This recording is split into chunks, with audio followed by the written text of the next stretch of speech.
Good morning! Bilang isang marketing partner sa PhilInvest Real Estate Business, dito naman tayo sa isang condo facility called Maldives Oasis. Ang Maldives Oasis ay isang resort-style condo facility. Isa itong Aspire brand, high-end condo facility ng PhilInvest dito sa Davao.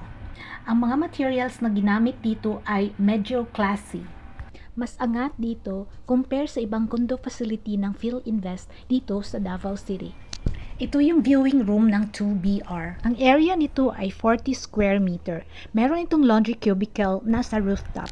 Ang Maldives Oasis unit ay mas spacious compare sa ibang condo facility ng PhilInvest dito sa Davao City. Ang reservation fee dito is 20K.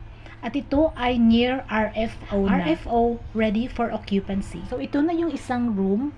Kung makikita natin, spacious talaga siya. High ceiling, big window, at maganda yung flooring.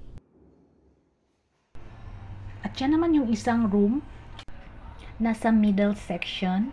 Medyo madilim, so hindi na lang siya kinunan ng video. Pero same size lang siya. At meron din siyang big window. So ito na yung kabuuang space sa labas para sa receiving area at saka sa dining table. Yung countertop na ginamit dyan ay black granite. Ito naman ang toilet and bath. Maganda yung ginamit nilang material para sa bowl.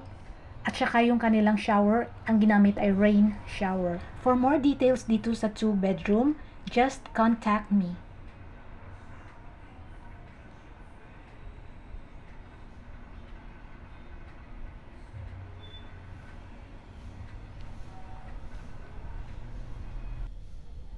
Dito naman tayo sa viewing room ng studio unit. Meron itong toilet and bath. Kagaya ng materials na ginamit dyan doon sa my 2-bedroom. So, meron itong laundry cubicle nasa rooftop. Ang studio unit ay isang single room na andyan na yung sala, tulugan at kusina. Nasa sayo na kung paano mo ito aayusan. Maganda pa if magpa-interior design. Mas maganda, mas maraming gustong magrenta.